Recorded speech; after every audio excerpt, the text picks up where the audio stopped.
Today we'll discuss a few problems that are stopping you getting pregnant.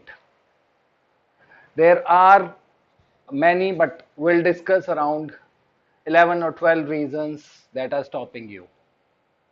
Number one is ovulation not happening. Ovulation generally happens like between two cycles at the center of it. For example, your cycle is of 28 or 30 days, so ovulation will happen 14th or 15 days if everything is normal. But if your periods are irregular, sometimes they are falling early, sometimes they are going late. So it will affect the ovulation date. For example, if your cycle is for 30 days and sometimes it's falling on right time, sometimes it's taking 45 days, sometimes it's taking 22, 25 days, so it'll be difficult to guess. But there are tests that you can check that ovulation is happening on which date. Generally, if the ovulation means the egg is coming out of the ovaries, and within 36 hours, if it's meeting the sperm, you'll get pregnant. But if ovulation is not happening, that means the ova or the egg generation is not happening at all. So that will stop you to get pregnant. How do you know that ovulation is not happening? So for that, you can go for MRI or sonography or maybe follicular study. So check that. The second, the most common problem, that everything is being normal with the husband, with the wife as well. But generally the couples are into so much of hurry that they feel like we are trying for 1 or 2 months and still it's not happening. So they are very anxious and stressed out. But believe you me, generally the research shows that if you try hard, then also like for 20%, 20 to 30% of the people, the ladies will get pregnant in 3 to 6 months. And 20 to 30% cases, it will happen 6 to 12 months. So don't be in a hurry. If you have just started trying, so be patient and keep trying. Let at least 6 to 12 cycles happen if your age is right. But if your age is above 35 and it's not happening for 3, 4, maybe 6 months, so you should consult a doctor ASAP.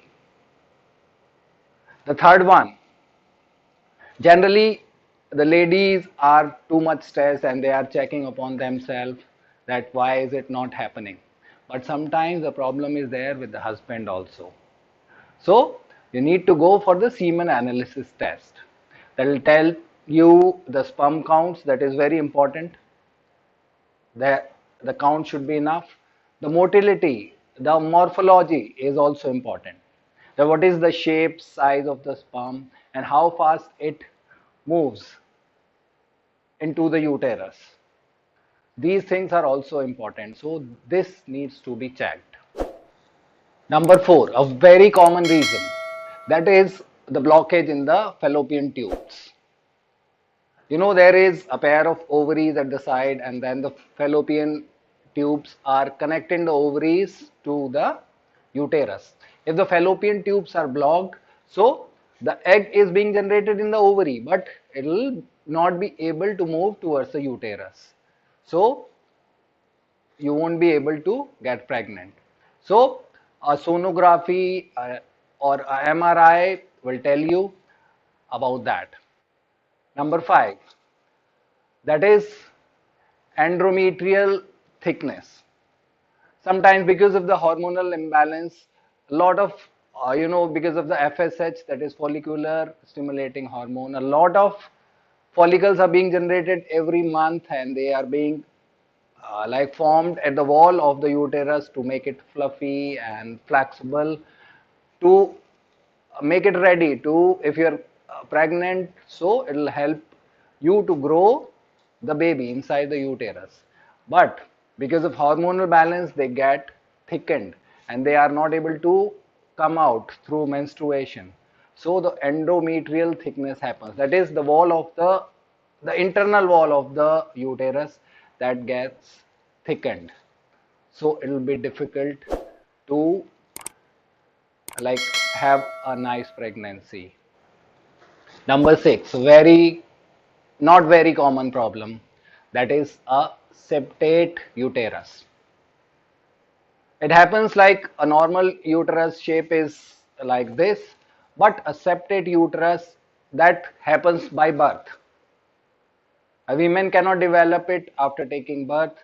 So this problem generally happens like one in maybe 2000 females. It happens like that they have a septate uterus. So it'll be very difficult to get pregnant with that. So it can be removed by a surgery. So you need to consult a doctor if you have a septate uterus.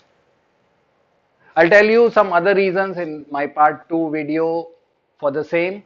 But remember, most of the problems are easily get rectified if your lifestyle is good. Remember a few things: that you need to exercise every day at least 1 hour.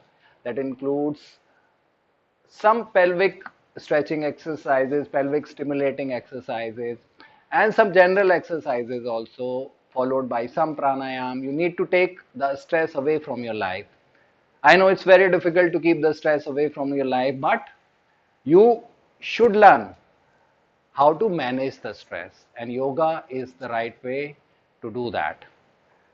Exercise and diet is also important. So you should be knowing that what you need to eat. It's not very difficult. Just you need to stay away from junk food, from what you say, the milk products, and some dairy products.